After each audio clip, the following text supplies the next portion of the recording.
দুইটা টি-20 শেষ। সবাই বলছে যে বাংলাদেশ দল জয়ের জন্য উইকেটটা একটু অন্যরকম করেছে, যেটা আমরা ২১ সালে দেখেছি। যেটা দেখার পর মনে হয়েছে যে উইকেটের যে আচরণ, যে আমরা ক্রিকেটের ডেভেলপমেন্ট না, সিরিজ জিততে চাই, এর সমালোচনা আছে। আপনার কাছে কি মনে হয়? দেখেন, উইকেট তো একটা ফ্যাক্টর, বাট আপনাকে তো মাঠে পাকিস্তানও আমাদের সাবকন্টিনেন্ট দল, আর ওরা ভেরি এগ্রেসিভ দল। তো ওরা কিন্তু ওই এগ্রেসিভটা আপনি ওই দল ভালো যে উইকেটকে অ্যাডজাস্ট করে ফেলতে হবে। এমন না যে লাইক যেটা আপনি ২১-এর কথা বললেন, ওটা কিছু কিছু আনপ্লেবল উইকেট ছিল, বাট এখানে কিন্তু বল ওটা সিম করছিল। সেকেন্ড টি-20টা আপনি দেখছেন। আর ওরা প্রথম যদি টি-20 বলি, ওখানে ওরা এগ্রেসিভ খেলতে গিয়েছে, ওই জায়গায় ব্যাকফায়ার করেছে। সেম আজকেও চেজিংয়েও তার ১৩০ রান, একটা রিজনেবল একটা ফাইটিং স্কোর। তো আমার মনে হয় উইকেট একটু ট্রিকি ছিল, বাট আপনার এমন ট্রিকি ছিল না যে আপনি একদম আউটলেট হেরে যাবেন। কারণ বাংলাদেশ যখন চেস করলো, বাংলাদেশ 30 বল আগে কিন্তু চেস করেছে। আর আপনার কাছে কি মনে হয় ভাই, যে এই যে কথাগুলো যে হয় বাংলাদেশ জিতলে আমরা কথা শুরু করি যে আসলে উইকেটটা আরও ভালো দরকার ছিল, বিপরীত উইকেট ভালো করার সম্ভাবনা খুব কম ছিল, হয়তো 140-150 হতো, সেই তুলনায় মনে হয় যে না, এটাও কাজে লাগবে, জয় তো সবসময় কাজে লাগে। বাংলা উইনিং তো অলওয়েজ উইনিং। তাহলে আমরা যেহেতু বাইরে গিয়ে স্ট্রাগলিং না করি, ওই যদি আমরা এখানে আমাদের মতো উইকেট মানে জয়লাভ করে অসুবিধা নেই, কিন্তু যখন আমরা বাইরে খেলতে যাই ওটাতে আমরা স্ট্রাগলিং না করি। তো ওটা যদি আমরা স্ট্রাগলিং না করি, আমার মানে কোনো অসুবিধা নাই। আর বাংলা যখন নিজের উইকেটের বেলা শিওর থাকে আমি এই উইকেট বানায় আমি জিতবো, তাহলে আমার কোনো অসুবিধা নেই। কেমন কম্বিনেশন কেমন দেখছেন? অনেকদিন পর মনে হচ্ছে যে আমরা টি-20 দল পেতে যাচ্ছি, সব দিক দিয়ে বোলার হোক, ফিল্ডার হোক, সাথে হচ্ছে যারা ব্যাটার আছে তারাও ভালো করছে। মনে হয় যে একটা টিম পাওয়া যাবে আগামী 1-1.5 বছরের মধ্যে। আর্লি টু স্পিক, বাট যেভাবে জাকির, শামীম পাটোয়ারি ফিনিশিং দিচ্ছেন, স্টার্টিং ইমন, তামিম, এরা ভালো করছেন। যদি এটা আমাদের তো একটা বড় প্রবলেম হচ্ছে আমরা কনসিস্টেন্ট না। এটা যদি কনসিস্টেন্ট হইতে পারে, তাহলে আমরা মনে হয় অবশ্যই একটা ভালো টি-20 ফরম্যাট, মানে টি-20 ফরম্যাটটা ভালো দল হওয়ার সম্ভাবনা অনেক বেশি।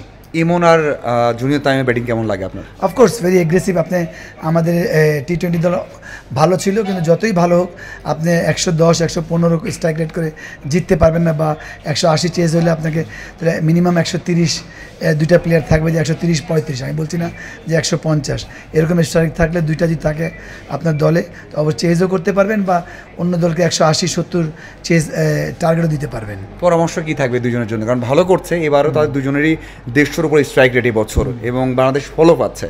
আপনার পরামর্শ কি থাকবে? দেখেন, এখান থেকে দূরের থেকে পরামর্শ দেওয়া ভেরি ডিফিকাল্ট, বাট আমি মনে করি তাদের একটা মাথায় ঢুকাইতে হবে, তারা প্রফেশনাল প্লেয়ার, এটাই তাদের কাজ, এটা কনসিস্টেন্ট করলেই তারা ওয়ার্ল্ড মেগা স্টার হবে। আর বাকিরা যারা আছে, আপনি বললেন যে বোলিং ডিপার্টমেন্টও ভালো করছে এখন, আর সামনে বিশ্বকাপ থাকবে, এদেরই আছে, তবে এশিয়া কাপ হয়তো সামনে নাও হতে পারে। মানে সব কিছু মিলিয়ে টি-20 এত ফোকাস এখন, মানে টি-20 ওয়ানডে, এই দুটোর জন্য কি মনে হয় যে এই যে টিমটা আছে, এই টিমটাকে একটু ক্যারি করা উচিত? না, অবশ্যই। আপনার তো অপশন অনেক কম। আপনি যদি দেখেন যে বাংলাদেশে গত 10-12-15 বছর যে 15-20 জনের মধ্যেই খেলেছে, 7-8টা প্লেয়ার তারা যাওয়া আসানো ছিল, দে আর নট কনসিস্টেন্ট। এখন তাদের কোনো অপশন নাই, যারা প্লেয়ার তাদেরকে কনসিস্টেন্ট পারফর্ম করতে হবে। আর মনে হয় কি যে ওই যে আগের মধ্যে যে হাইপটা ছিল, কয়টা ম্যাচ জিতলাম অনেক হাইপ তৈরি হয়, আবার কয়টা ম্যাচ হারলে আবার খারাপ তৈরি হয়, এইটা আপনি কীভাবে দেখেন? দেখেন, এটা যেহেতু আমাদের কালচার হচ্ছে ক্রিকেট নিয়ে, আমরা খুব অল্পতে খুশি হয়ে যাই, অল্পতেই হতাশ হয়ে যাই। তো এটাই আমার কাছে মনে হয়, হয়তো সোশ্যাল মিডিয়ার জন্য এটা বেশি হয়। আমি মনে করি বাংলাদেশ টিম তারা জানে যে আমাদের কাজটা কী, কারণ তারা জানে যে এই জায়গাটা থেকে আমরা পার পেতে হলে আমাদের কনসিস্টেন্ট পারফরমেন্সই করতে হবে। হয়তো 1-2টা ম্যাচ জিতে আপনি ডোন্ট গিভ আপ, কেন আপনি তো ওয়ার্ল্ডের 4 নম্বর দল হন নাই। তো এই জন্য আপনাকে ওই 10 থেকে 7-8 হলে আপনার কনসিস্টেন্ট ম্যাচ জিততে হবে। লাস্ট প্রশ্ন, সেটা হচ্ছে কোচিং স্টাফে অনেক কথা হচ্ছিল, কোচ সালাউদ্দিনকে নিয়ে কথা হচ্ছে, আপনি কেমন দেখেন? মানে এই যে কোচিং স্টাফটা এখন আছে, আরও কি কিছু সংযোজন দেখতে পারেন, যে একটা হাই প্রোফাইল কিছু হলে নাকি যারা আছেন এরা ক্যারি করলে ভালো হবে? দেখেন, এটা ডিফিকাল্ট। আমি মনে করি যে আমি কাজ করব, আমি যদি প্লেয়ার থাকতাম বা কোনো ইনভলভ থাকতাম তাহলে বুঝতাম, বাট তারপর আমি মনে করি টপ লেভেলে আপনার কোচিংয়ের স্কিল নিয়ে কাজ করা খুব কম।